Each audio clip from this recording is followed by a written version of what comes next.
I'm here at the IM Games Sports Conclave 2024, and joining me is one of India's biggest names in motorsport. He's a Formula 2 driver and a junior for the Alpine F1 team. Kush Maini, it's a pleasure to have you along.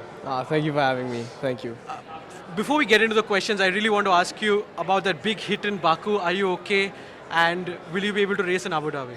No, for sure. I'm fully fine. Obviously, I have two F1 tests coming up before my last two races, so looking forward to those. It's one of those that it was a scary one, but I'm glad I'm in one piece and more motivated than ever. That's wonderful to hear. When we talk about Formula racing or motorsport in India, there's been a huge rise in interest, and even more so probably after you and Jayan Daruvala went so high in Formula racing. But what more can be done to increase the fan following of not just F1 but other racing series in India? I think we're taking steps towards it. I mean, compared to 15 years ago, it's a massive difference now already with Indian F4 and a couple of people passionate on helping the sport grow. I think right now my only focus is to make it to Formula 1 because I think that'll be a massive help for our country.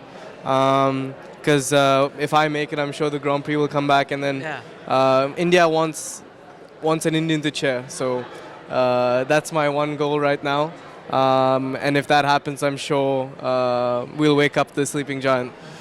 But you're one of the very few Indian drivers who have actually stood on top of a podium hearing the Indian national anthem. Tell us a bit about that feeling. No, it's amazing, It was always my dream to stand on a podium in F2, let alone win a race. And obviously, I've stood on a podium 6 times now, and I've won a race. I've got a pole position.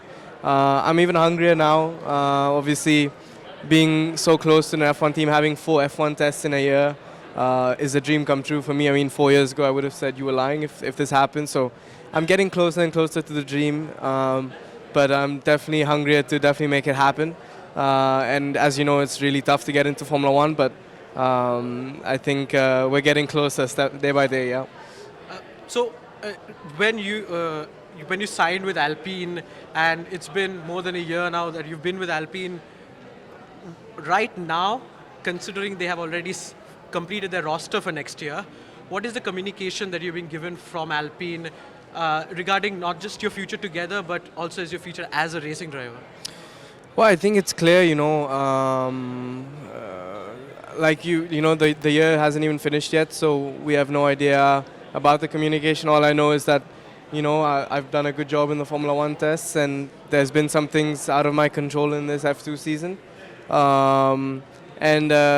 We have a very positive relationship. Obviously, Jack Doohan and Gasly will be racing next year, so Jack was obviously reserve driver last year, so that leaves the reserve driver's seat open. That's obviously my goal, but we'll have to wait till the end of the season. I just want to ask you about, the fact that Mika Hakkinen is your idol, and he's now a mentor for you as well.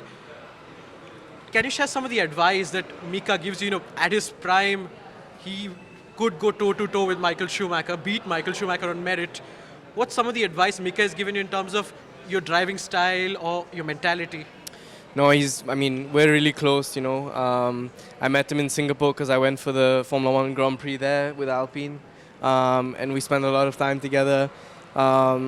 He, for some reason, has taken a liking to me, which, I have to thank my stars, but we're very close. Yeah, we're very close, and any question I have on the racing side of things, or if I'm struggling just in general in life, he's done everything I want to do, so to get his advice is unbelievable, and he's always been my hero from when I was young, and to finally have him as a mentor and pushing me to reach Formula 1 for him, for him it would also be great to see an Indian in Formula 1 because, for us it's such a big country, but to not have any of us at that top level for a long time now, it's annoying in a way. Yeah. I'm the next best chance to make that happen, and we're going to do everything we can to make it.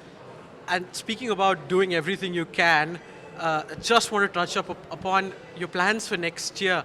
Do you still see F2 as a possibility for 2025? I've not been asked that yet.